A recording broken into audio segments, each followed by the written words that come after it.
Manchester United and Ten Hag's season near enough rests in the hands of his young strikers. Has it been a mistake in the strikers that he's bought, as Antony is proved to be not heading out to Turkey as we first thought last night? We're going to talk about the problem that Antony's now going to bring Erik Ten Hag and the strikers that he's already got in situ and the young strikers that he's brought through at the club. Has he got enough time to make it work is the big question right now. We're delving into that, getting your questions while we're live as well and your comments when this video finishes its live.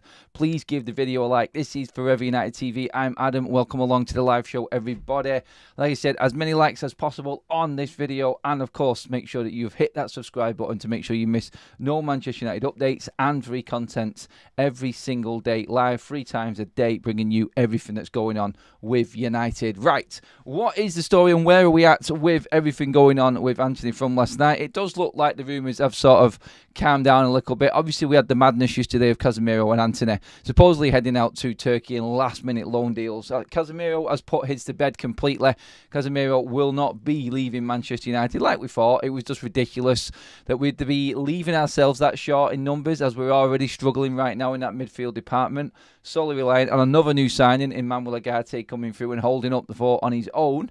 No, it won't happen. So Casemiro stays. He's happy to fight for his place in the team, as we said yesterday, and his professionalism has just taken over. So Casemiro, not push for a move, United keep him. Antony, we talked about last night. We talked about how he's not going to fit into the team. 13 straight games he has not started in Ten Hag's lineup. He is one of Manchester United's most expensive signings. Not Ten Hag's fault, but he was the one that wanted Antony in at the football club, and this is a mistake that is going to cost him because Antony is taking up room. Antony is causing a problem that he needs to be proven right, Ten Hag, with, and I don't think he's going to give Antony the chance to prove him right. And this is what ultimately is going to come back and bite Ten Hag on the arse with Ineos. When you really look down at everything that's gone on while Ten Hag has been in charge, you add to that, you've got Joshua Zherka, 23 this season, obviously struggling to find his feet. Good start, got on the end of a shot of a cross from Garnacho in the Fulham game, which has got United our only 3 points of the season so far. So you have to look at that as a positive. But with Rasmus Højlund apparently going to be fit for after the international break, that's according to reports. I don't know if that's 100% true. I don't think he will be, and probably not risk straight away, but he will be available. Rasmus Højlund, 21, and Joshua Zherka, 23, both unproven, both struggling with Ten Hag's system. How does he make it work? These 2 players alone are why Ten Hag's costly mistake with Antony are going to prove that he won't get a chance to, well, let's just say, prove himself right with Antony and the signing that he made. Like, we talked about Antony today, what he did in Ajax, what his numbers were there, they weren't great. Then brought him in to United, he has completely failed. And this is a player that is going to sit on the bench all season. You guarantee he's not going to get a game. Simply because you've got to prove that buying these young forwards in Rasmus Højlund and Joshua Zherka are worth what we did. You have to look at what is it? Over £100 million worth on unproven strikers. Over £80 million worth on an unproven in the Premier League right winger / left footer, inverted, however you want to call it, whatever Antony is or whatever you want to describe him as a forward, I don't know. But you've got to look at what United spent this summer in terms of the players that we needed at the right price, good deals, good structured wages and everything like that. Pretty much near enough adds up similar to Manchester United's 3 forwards that Ten Hag has brought in Antony, Zherka and Rasmus Højlund.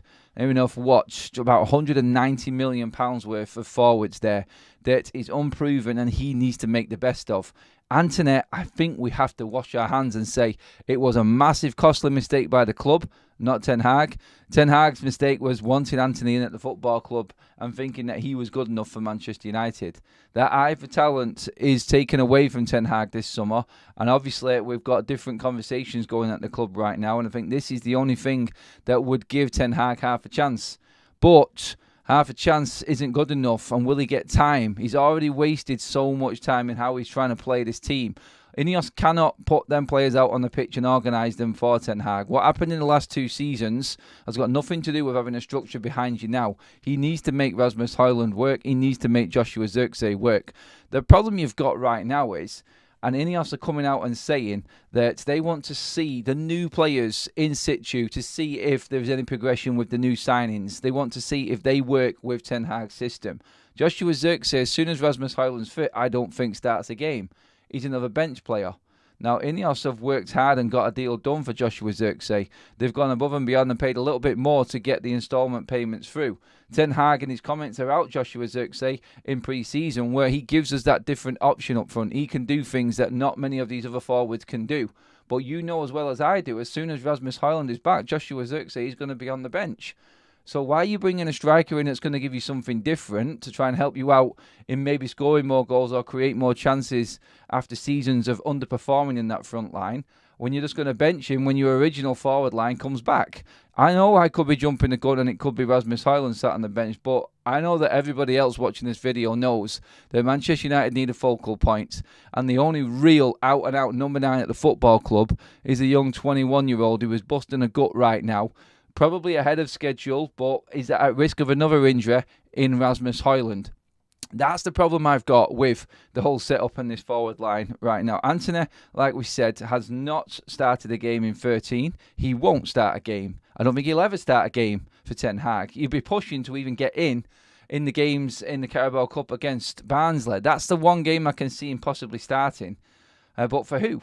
Like, Ahmad needs game time. Garnacho needs game time. All these players going on international duty now, and everyone's saying that we need to, and our players look unfit. Like Garnacho, for instance, at weekend looked like he was blown out of his ass. He's going to get game time for Argentina, and Ten Hag needs his best players on the pitch, and he needs to give them as much opportunity as possible to find form and find their feet again. So Garnacho, I think, is going to be brought in. Ahmad is going to be used. Obviously, you've got Marcus Rashford there as well. Zherka needs to play, and if Rasmus Højlund is back like they are saying after the international break, where does Zherka fit in? Will Ten Hag have enough time to actually bed Zherka in and see what he's really all about? Because if people are saying, look, I've said all along, look, I expect Ten Hag to see out the season just for this factor. Because Ineos want to see exactly how he integrates these new signings, what they have contributed to the team and to the football club, to see if he's the right man to work with them. Let's not forget, Ineos' first season is now. And they have done all their work and everything that they have done and all of the structure, and they've given Ten Hag the tools for this season. They're not probably going to judge Ten Hag on seasons gone by without their work and their players that they've brought in. That is Ten Hag's problem. So what they're really looking for, I feel, is, look, if we're going to back you with all this money, Ten Hag, we're going to bend over backwards. Spend all of this money, sell players, get players out the door that weren't able to be moved on before at the right deals. We've got all of these players in at cheaper prices because we've got the right people in the recruitment department now. We're going to do all of this. We expect you to sort of integrate these players into the team. I think that is the message. So where does Ten Hag fit Joshua Zherka in when everyone's fit? That's going to be asked. That's a question that's going to be asked by this recruitment team. And this all, for me, is, and all of the work going on with the likes of Bobby Martin, with Kune coming in, Lascelles, all of these younger players coming through, I feel Ineos are planning a football philosophy and football style of play that managers have to fit into. I think this is the change that nobody's picking up on. Ten Hag, really, in bringing Højlund in, I think is his biggest risk. Zherka probably would have had a chance if we had another out-and-out striker in right now and would have been seen as possibly a number 10. But he's never going to drop Bruno Fernandes. He never makes that call. Is he going to start shoehorning players into positions again just to actually get these players in?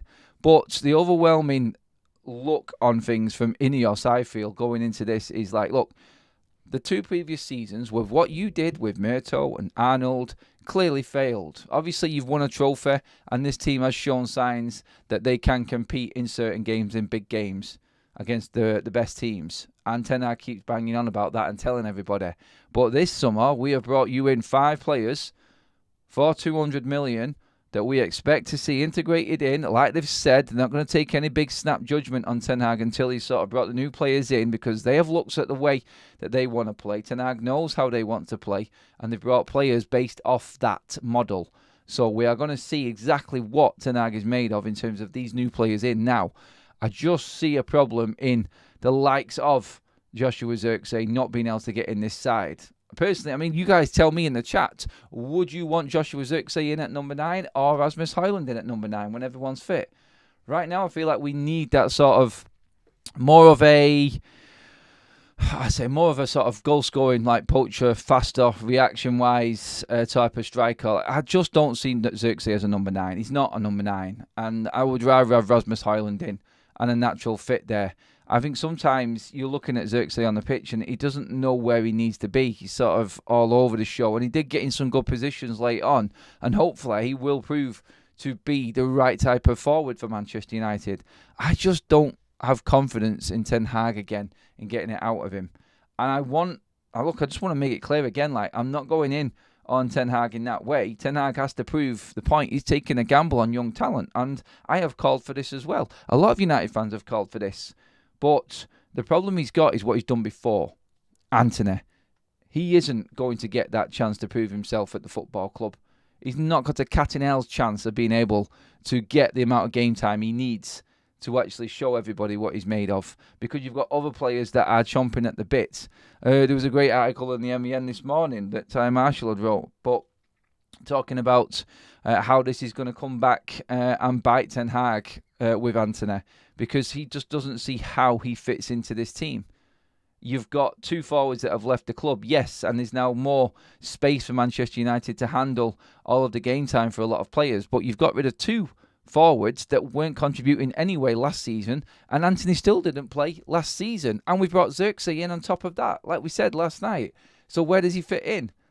He's got 2 big players there that clearly are, let's just say, rough diamonds in Zirkzee's case. Antony, I don't know what you want to call Antony, but he is definitely not what Manchester United need right now and what Ten Hag needs right now. We need players. I just hope that we're not rushing Rasmus Højlund back. He's missed already 2 months of his United career, over 2 months in injuries that he sustained well at Manchester United. It's not worth the risk in trying to force the player back quicker than what we should just to get a number back into the team and try and fit something in. This is what I feel has happened with a lot of players at United. We've been rushing them back in when they're not quite ready. I think Mason Mount is a clear and obvious example of that last season. Not this season. Not this season. He had a full pre-season. He's just a demic, unfortunately. We're hoping he wasn't, but he is. So, again, another problem. Like we said, every single player right now, and you look at the ones that are standing out, the ones that are really reliable for Manchester United. Who are they? The ever-presents. You got Dalot, you got Bruno. Who else have we got in there? You could probably say Leacher, but he has been a liability this season as well for me. I don't think he's performed well at all. Hopefully he can hit the ground running when he gets back from international duty. But really, in terms of like players you could probably put everything on, yeah, you could argue Bruno in terms of what he does sometimes in games and his sort of inconsistencies within his game, but still, like, they're the ones. Bruno was here before, Dalot was here before. Everyone that Ten Hag has brought in has a massive question mark on his head, apart from Lisandro Martinez. And it doesn't matter who recruited the player. Ten Hag wanted all of them players. All of the players that were brought in before this season for Ten Hag are the ones with massive question marks on their heads. He needs to figure out how. Like we talked yesterday about Casemiro and trying to find a system that works him. You have to adapt to the players that you bring in and you brought to the football club. I just don't think he has got it in him. I think it's just gone too far and we're bringing more and more players in. He's had more players than any other Manchester United manager in that same period of time of managing the club. It's absolute craziness to bring in so many players. And I'm not surprised Ineos got rid of 17 players left this summer and only 7 came in. We are trying to bring this squad down in size. And I just feel it might be too late. I think Ineos will give Ten Hag the time. They will. But his whole Manchester United career now is based on 2 young strikers who don't score a lot of goals. That is it. Because we have to start looking at Marcus Rashford and giving up. Because if he goes through another, like, people will say, like, look, Rashford can turn it on at any point. Look, he's not done it for a full season, and he's had a shocking start to this season as well. He was the one that really needed to bail Ten Hag out, because he was the one that pretty much, with his goals and his 30 goals, got Ten Hag over the line in his first season. Can you imagine if Rashford was performing the same way he was last season as it in Ten Hag's first season, I think Ten Hag would have already been gone, to be honest. I don't think he would have been at the club right now. Rashford had that worldie of a season. I think that bailed Manchester United out big time in terms of goals and making us look relevant. And them goals are key. It shows if you've got a player that's going to bag you 20, 30 goals a season, then you comfortably get into the top 4 and you're challenging for trophies. Rashford's disappeared for one reason or another, and Ten Hag's struggling with the strikers that he's brought in. Like Rasmus Højlund, the pressure that was put on that player last season is absolutely ridiculous, unfair, and is a massive problem going forward right now because we've, like you said, the expectations, like James's video the other day, like all the United fans put too much pressure on the players. It's not so much putting pressure on the players. Putting pressure on Marcus Rashford is fair because he knows the football club. He's already come out in an interview and said he understands the demands of being a Manchester United player, and we shouldn't even question him on that. So when you're putting pressure on Rashford, that's warranted. Putting pressure on Rasmus Højlund in his first season, I think that's on Ten Hag for putting him up there and spending the money on him instead of getting another striker. It is a massive gamble that Manchester United took with these younger players, and it does need the right manager to actually get more out of these players, I feel. A lot of people are bringing up Mason Greenwood and letting Mason Greenwood go. Greenwood just looks like a ridiculous player at the moment, and we just have to try and forget about it. A lot of people have brought it up.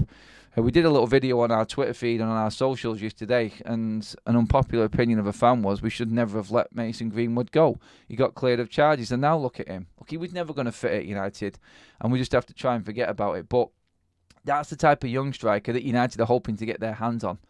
That's why we're investing into youth players as well this summer, and trying to get them through the academy into the first team and integrate them. So really, that's the problem overall. It's just Ten Hag has not got enough time. Rasmus Højlund needs to come back and hit the ground running big time. Okay, get your likes up, please, guys. We've got over 1,000 in the room with us. Thank you, everybody. We've only got 170 likes. Please do keep liking the video. I'm going to get into the comments now. Double A is in the chat. Hello, Double A. Players should put pressure on themselves to perform. If they can't handle the expectations of being a United player, then they shouldn't be at the club. Fans have the right to demand more. I don't think many people are going to disagree with that one, Double A. Cheers for that, buddy. Hi, Adam. Do we get to see Ugarte against Southampton? I'm going to say no, simply because of how Ten Hag is in sort of bringing him back in and what he's already warned us of. That from Shiva, thank you for that. Jack says, smash a like for Adam. Should be more than that by now. Yes, they should. Well said, mate. Shane says, he's replying to another person. £600 million of spending, need much, much better results. Appalling start to the season. Marty says, apparently anyone who doesn't like Ten Hag also hates Rasmus Højlund, according to another fan channel. Yeah, they're the problem as well, mate, in terms of actually spreading false sort of lies. And oh God, like it is ridiculous how some of United fans actually feel like because you've got an opinion about a manager, you automatically have an opinion the same about a player that he's brought in or something like that. Look, the proof is in the pudding, and is then in the eating. The eating is in these players actually scoring goals and proving Ten Hag right, that they were the right players to bring in. Forget about the money. Forget about what's been spent. Just look at the players. Look, first and foremost, look at the players at Manchester United. Was Rasmus Højlund the right striker? Yes. With another striker next to him, no. You had to commit the last summer, off the back of an half-decent season where I said, look, Marcus Rashford has got 30 goals. Can you replicate that this season to keep that standard and that line going? Because that's what it needs to be. There needs to be a player in that team that's going to bag you over 25 goals if you're going to compete at that top table. United just didn't have it. Marcus Rashford had this worldy season and we all banked on him doing it again, like the arrival of Rashford. And he let us all down last season, including Ten Hag. Rashford let the manager down big time last season. And we're just hoping that he would find himself again this season. Only 3 games in, yes, and there's still time, but it needs to happen now. The forwards in Zherka and Højlund are struggling, and we know they are, to meet the expectations of United, but they're still young players. You need your senior players to step up. You've got players like Antony. You've got players like Sancho. These players that just couldn't give a toss about any young player in the side. All they're thinking about is themselves. And they are. Because you can see that in the way that they play on the pitch. You should be building a team around Rasmus Højlund, your number 9. If you want this man to be the man that scores you the goals, you need to be playing a system that fits him, not other players in the team. Not playing Marcus Rashford, who thinks simply he has to be in the limelight. He has to be the one scoring the goals. He has started this season to actually cross the ball a bit more, but he's probably more in anger at the end of a game when the game's already lost. That's what it was against Liverpool and what Ten Hag was clinging on to. Look, I don't want to make it about Marcus Rashford and everything about him, but I just hoped that he would have stepped up this season. And still, like, there's half of me that wants him to actually just go for it when he gets back off international. When we get back of international duty, not him, because he's not in the England fold again. Again, proof of how far Marcus Rashford has fallen. He needs to do it for Ten Hag. Otherwise, Rashford's seeing off another manager, underperforming full first-team players, experienced first-team players, letting the players like Rasmus Højlund and Joshua Zherka down, letting all of these younger players coming through, letting them down. And Ten Hag's big gamble is on making a system that works. Look, if you have to drop Bruno Fernandes, you're going to have to drop Bruno Fernandes. Ten Hag has to take big gambles now. He's already done it in the market, in the players that he's brought in. He's going to have to start doing it with his lineups. And that won't include Antony. No, definitely not. We have too many players that never take accountability and put the criticism on everyone else instead of using it as inspiration to improve. All of those players need to go. Don't care who they are. That was a super chat from You Got Raws. And yeah, we are looking at that. And I think accountability is going to be there. But it's going to take time for that to actually sort of work its way into United with Ineos. Because I do believe that they next summer will be trying to move players on as well. We are 16 subscribers away from 58k, guys. If you are tuned in, watching this morning, and not subscribed to Forever United TV, make sure you hit that subscribe button and make sure you hit that bell notification button. Can you be part of taking FUTV to that 58,000 subscriber mark? Well, we're live. We definitely should be getting that one today. 15, in fact, now. It's counting down, everyone. Keep them subscribes coming in, please, and keep the likes flowing as well. Over 200 now. Thank you, guys. The truth is Ten Hag thinks he is still in Dutch football. Fergie always has strikers, as did Sir Matt. Rashford is 28. He should be replaced by Williams, and Wheatley is a top striker. Still need time though, Mike, I'm afraid. You can't be expecting players to come in now, young players to come in now and actually replace the likes of Marcus Rashford and do the job that he has been doing. It's not fair on them. Like I said with Collier when he came on for Casemiro, he's coming onto the Lions' Den, really, thrown to the Wolves. In trying to replace Casemiro after having an absolute stinker, not fair. The team needs to be playing better before we start integrating these players in. And the first team players, the senior players, are the biggest issue at this football club. They are. And they are all thinking of themselves, I feel. Look, I'm not saying Bruno is. I just think Ten Hag cannot get the best out of Bruno Fernandes. I just don't think. I think one manager will get the absolute out of Bruno. Look, the thing, Ollie pretty much built the team around Bruno Fernandes, and they were Bruno's best days and best numbers. Right now, Bruno is not fitting what Ten Hag wants to do.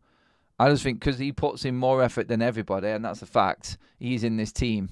And that's why he's in this team. So, yeah, I just feel like we're in a position now, and Ten Hag is in a position where his gamble needs to pay off. He needs players through the door that are going to perform. He has brought in players this summer, which I think in Mazraoui so far, yes. I didn't think De Ligt was horrendous against Liverpool. He had good moments, and it wasn't all his fault. He was part of a defence that conceded 3, yes. And was part of the sleeping defence in Brighton, yes. Give him time, obviously. Give these new players this season time. I just worry that rushing Højlund back will, 1, maybe risk injury again for him, because he's not being fully prepared. And 2, obviously then dislodge Zherka. And he's not going to get time to integrate. And that's the biggest concern of overall. Listen, I'm going to wrap the video up there, guys. I was in trouble the other day because I almost missed the school run. So, yes, needs must, everyone. We are going to snip out. I'll be back at lunchtime today, as always. So make sure you're tuned in for that one. Just want to say a massive thank you. Super chats everyone, with all of your comments. I will be doing a more interactive show later on as well with a more Manchester United updates. Please hit that subscribe button. As you can see, we're only 12 away from that 58,000 subscriber mark, everyone. Please help the channel with liking the video as well on the way out. And I will see you all later on at lunchtime. Have a good day, everybody.